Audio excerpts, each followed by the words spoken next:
അന്ന് മുതൽ ഊണും ഉറക്കവും ഒന്നുമില്ലാതെ അവളുടെ പുറകെ. അതുകൊണ്ടാണ് എന്നോട് പറഞ്ഞത് അണ്ണൻ അവളെ ഒരു പെങ്ങളായിട്ട് കാണണമെന്ന്. പ്ലീസ്. അത് തന്നെ ഞാൻ നിന്നോടും പറഞ്ഞു, നീ അവളെ സഹോദരിയായിട്ട് കാണാൻ. എന്നുവെച്ചാ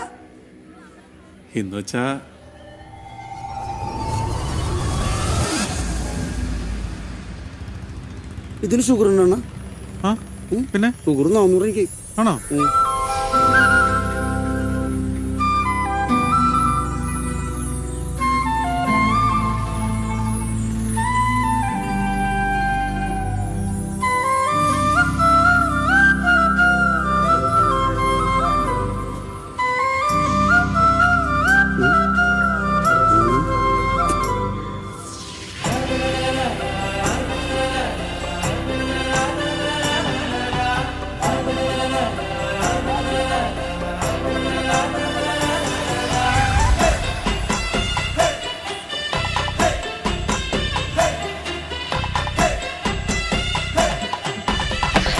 അത്രല്ലേ ഉള്ളൂ, അല്ലാതെ അവൾ അണ്ണനോട് ഐ ലവ് യു എന്നൊന്നും പറഞ്ഞിട്ടില്ലല്ലോ.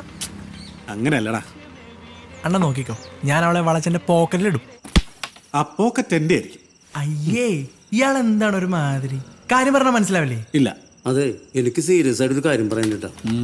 3-5 മാസമായിട്ട് വാടക കൊടുത്തിട്ട് ഇനിയും കൊടുത്തില്ലെങ്കിൽ അയാൾ ചവിട്ടി പുറത്താകും. കാര്യൻ്റെ ഇളപ്പനൊക്കെയാണ്. ലോകം മുടയാള്.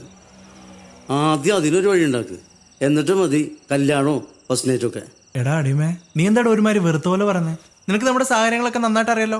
എന്തെങ്കിലും വഴി വരട്ടെ, അപ്പൊ ശരിയാക്കാം. നമുക്ക് നീയല്ലേ ഉള്ളൂ മുത്തേ. നിന്റെ ഇളയപ്പനല്ലേ, എന്തെങ്കിലും പറഞ്ഞ് പിടിച്ചിരുത്തടാ. ഇളയപ്പനെ പിടിച്ചിരുത്താൻ എനിക്ക് പറ്റൂല, പക്ഷെ ഒരു വഴിയുണ്ട്. മുഖ്യേ